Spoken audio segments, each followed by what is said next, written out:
Tonight, the big reveal, Donald Trump and his tax cuts. Half the country, including the poorest, would pay no income taxes at all.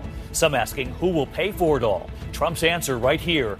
And after a campaign scare for Carly Fiorina, tonight we now await word from Trump's opponents. Also breaking tonight, Vladimir Putin smiling there, President Obama was not. And then the closed-door meeting just moments ago. John Carl standing by. Judgment Day for the prison worker who helped two killers escape, costing taxpayers for that all-out search, sobbing for mercy. Breaking now, the punishment just in after the Major League meltdown. The player now benched. And the mystery solved tonight. Flowing water on Mars, so what does this now mean for life on the red planet? This is ABC World News Tonight with David Muir. Good evening, and we begin tonight with Donald Trump and his tax cuts, declaring today that if elected, he will eliminate income taxes for more than half of all Americans, promising to, quote, simplify the tax code in America. Couples making less than $50,000 a year and the poor, no income taxes at all. Some critics now asking, how will Trump pay for it? Just as his opponents gain in the polls, one declaring, I'm not interested in being part of his freak show. So how much would you pay under a President Trump? ABC's Tom Yamas leads us off. Tonight, some real details from Donald Trump. This is my wheelhouse. That's what I do well.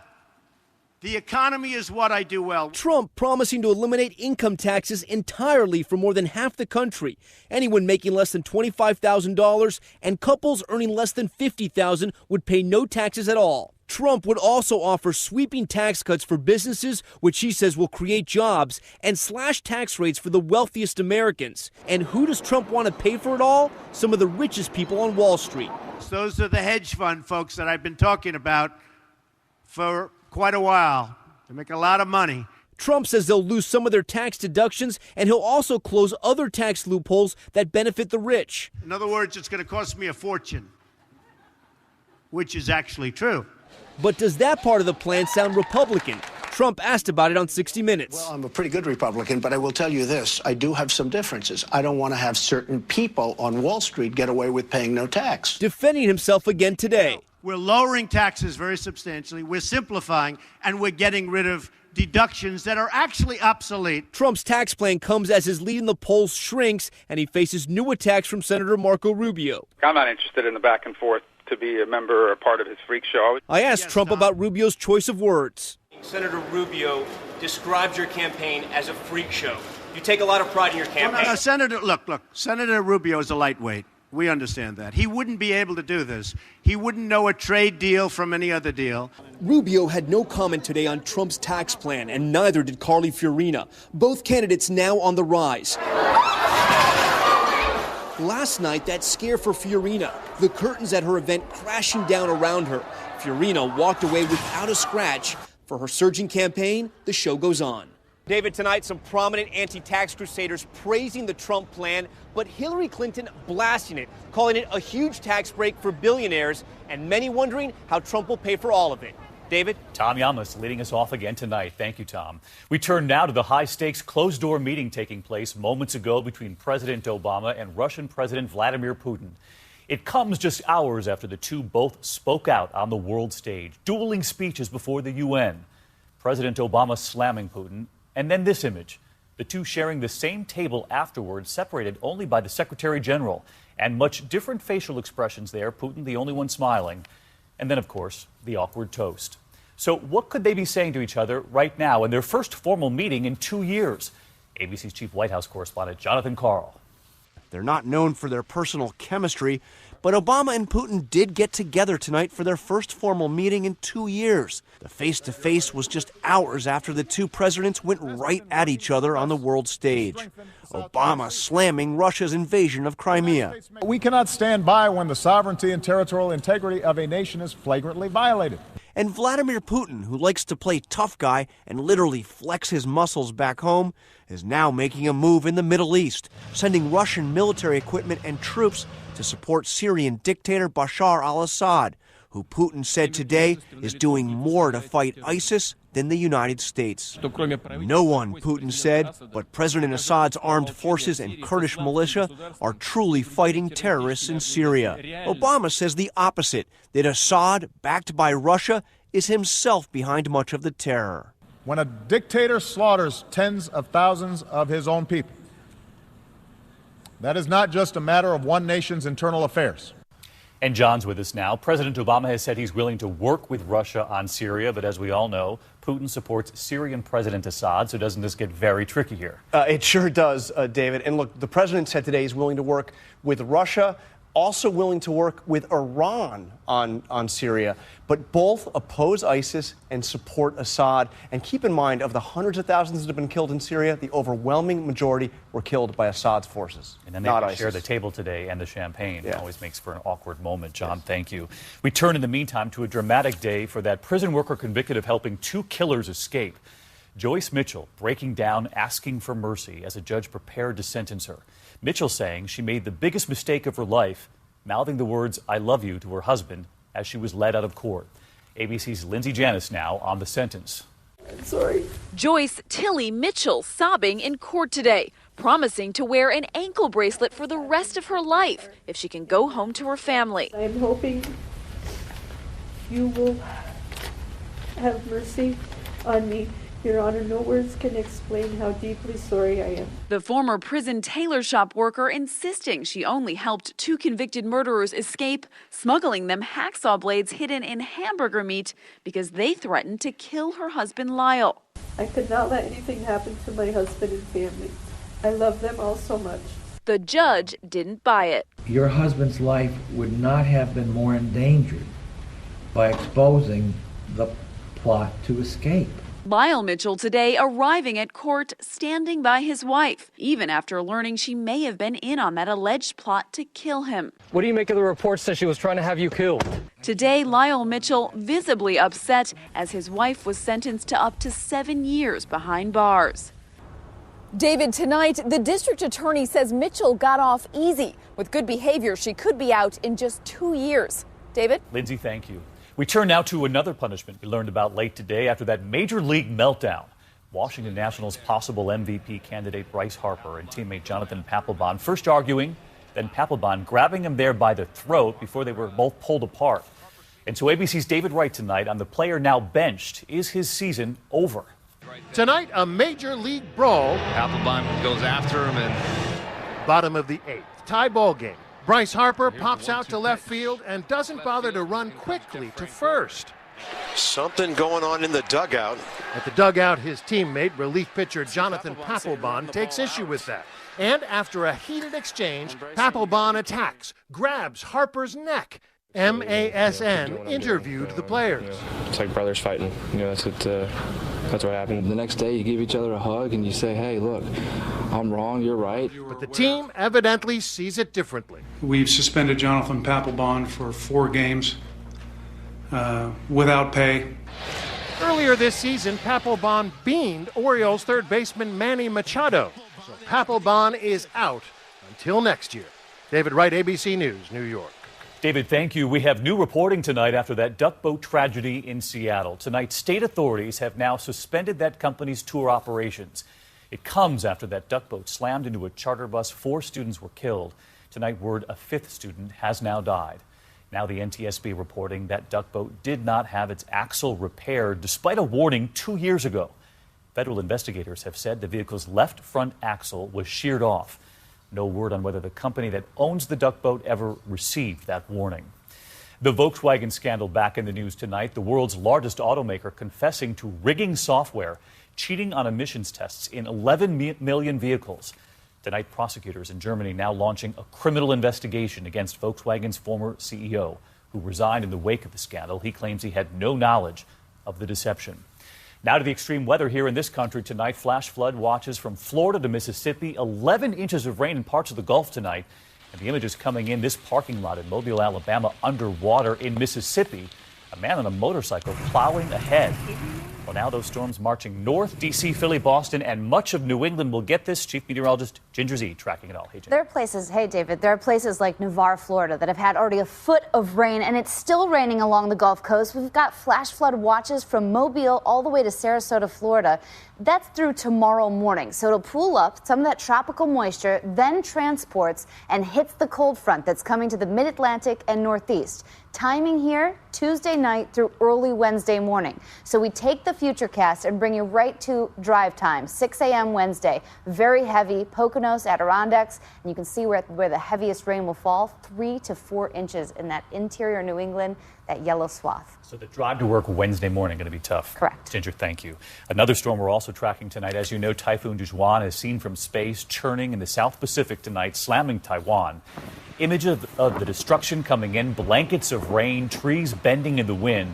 At least 24 injured, thousands evacuated, more than 300,000 in fact without power. At its strongest point, record-breaking wind gusts of 181 miles per hour. Those winds tonight now weakening.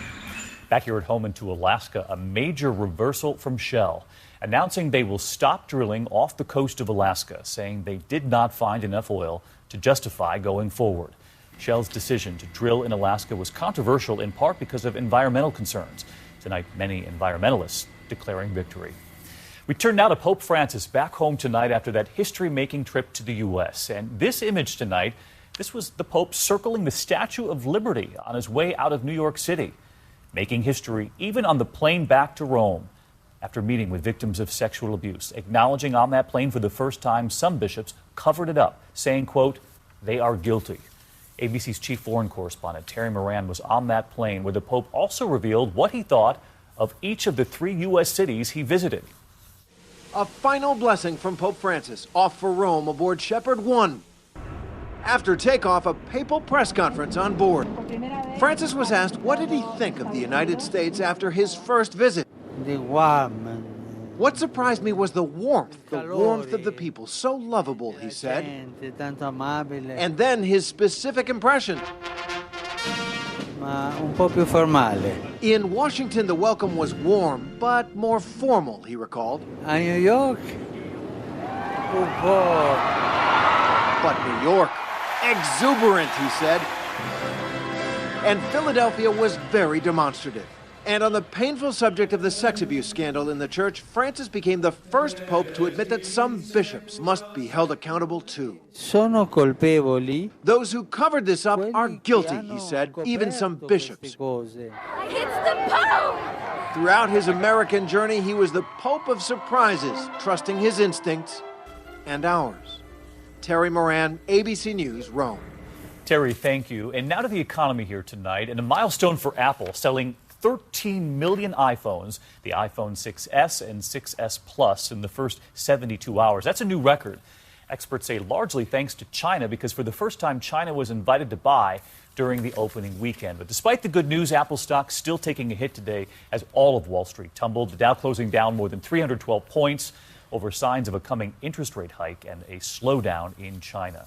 Now to the big changes coming to your credit card as of this Thursday. Millions of Americans receiving new cards in the mail. The new law requiring each one be fitted with a security chip, making it harder to steal your personal information. ABC's Rebecca Jarvis with what you need to know about your new credit card. Caught in the act. Watch as this fast food attendant swipes this credit card once and then secretly a second time to steal a customer's personal information right off the card's magnetic strip. Skimming is at an all-time high. Starting this week, new technology in your credit card should keep thieves from doing that again. Because of this, a small metallic chip that holds all your payment data, far more difficult for criminals to copy. You'll actually put your card into a little cover. People complain that it takes a little bit longer, but that little bit of lag time is worth it in the long run so that your data is protected. Retailers are also being pushed to upgrade their systems. If they don't and there's a data breach, they'll likely pay. Unlike the old days where the credit card companies were on the hook, now it's the store. Exactly. The liability has shifted. Some of the credit card benefits are also changing, which makes it a great time to double-check fine print and compare the perks using websites like creditcards.com, bankrate.com, and Credit Karma. Rebecca joins us now. We've all been asking you a million questions in the newsroom today. Among them, if you haven't received the card with the new chip, should you be worried? You shouldn't be worried, David, and here's why. 90% of financial institutions have started sending consumers these new credit cards, but they're going to send a lot more out this year, and retailers can still take the old credit cards, so you can still use what you have. The old card will still work. Yes. All right. then we're still in trouble. Rebecca, thank you. Next tonight, the autopsy results after that Friday Night Lights tragedy in New Jersey. The star quarterback taking a hard hit, walking off the field, assuring friends he'd be okay. A short time later, he died. And tonight, what we've now learned and the warning for every parent. Here's ABC's Gio Benitez. Tonight, a high school football team in tears after the shocking and sudden death of its star quarterback, 17-year-old Evan Murray. Really, really kind and a genuine kid. He had a good heart. During the game, friends say Murray took at least 2 hard hits. The last hit right in the stomach. Murray walking off the field with help from teammates, but collapsing in the sidelines, then getting up again to give everyone a thumbs up. But just hours later, he would be pronounced dead at the hospital. Tonight, the autopsy report showing Murray died of internal bleeding from a blow to his spleen, which was already enlarged. The most frequent cause of an enlarged spleen in someone who's young is a recent monoinfection. And a blow to an enlarged spleen can cause massive internal bleeding. It isn't known if Murray had mono, but doctors say if there's any chance your child has mono, they should be checked out before playing or practicing, because the spleen, when enlarged, can drop below the rib cage and become vulnerable. He is the 3rd high school football player to die after an on-field injury this year, 5 in 2014. His girlfriend sharing these images of the couple on Instagram. One of the captions reading, "I lost the love of my life in a football accident." And tonight, David, everyone from Governor Christie of New Jersey to the New York Jets sending in their condolences. Murray's memorial service will be held on Wednesday. David? Gio, thank you. To the index of other news tonight, the Takata airbag recall, those airbags at risk of exploding. More than 23 million cars made by 11 companies recalled already. Now government safety officials tonight notifying 7 more car makers they may also be involved. Mercedes-Benz, Jaguar, Land Rover, Suzuki, Tesla, Volvo, Volkswagen, and Spartan Motors. Mercedes and Tesla tonight saying their airbags are not affected, but we'll stay on this for you. A medical headline tonight for those battling early-stage breast cancer. The new gene test shown to be very effective at telling whether women can safely skip chemotherapy and use hormone-blocking drugs with the same results, but without the side effects and health risks. After 5 years, 99% of the women in the study had not relapsed. And a headline about tomorrow morning's Cup of Morning Joe. Tuesday is National Coffee Day, and Dunkin' Donuts, Wawa, Pete's Coffee, all saying they will give out free coffee tomorrow in selected cities, so check out whether yours is one of them. Other companies expected to join in the fun as well. Finally tonight here, NASA says a Mars mystery revealed. There is flowing water and ice, so could there be life? Here's ABC's David Curley. NASA's Mars orbiter has seen something only imagined. Liquid water has been found on Mars. The essential ingredient of life. Look closely. During the summer months, little rivulets, streaks develop 12 to 15 feet wide, a football field long. That, scientists say, is salty, even briny water. So is there life on Mars? It suggests that it would be possible for there to be life today on Mars. It could also change a manned mission to Mars, dramatized in the new Matt Damon movie about a stranded astronaut. I'm still alive. Surprise. Right now, only rovers like Curiosity are on the surface of Mars, but with the discovery of water, a human visit becomes a bit more of a possibility. Is this really a breakthrough for humans to visit Mars? We could use that water to drink, of course, to break up into its parts, hydrogen, oxygen. Some of the ingredients which could finally put a human on Mars. And who knows what we might find then. David Curley, ABC News, Washington. David, thank you. And thank you for watching on a Monday night. We hope to see you right back here tomorrow. Good night. ABC News honored winner for the 2nd straight year with the Edward R. Murrow Award for overall excellence in television and radio. ABC News, America's #1 news source.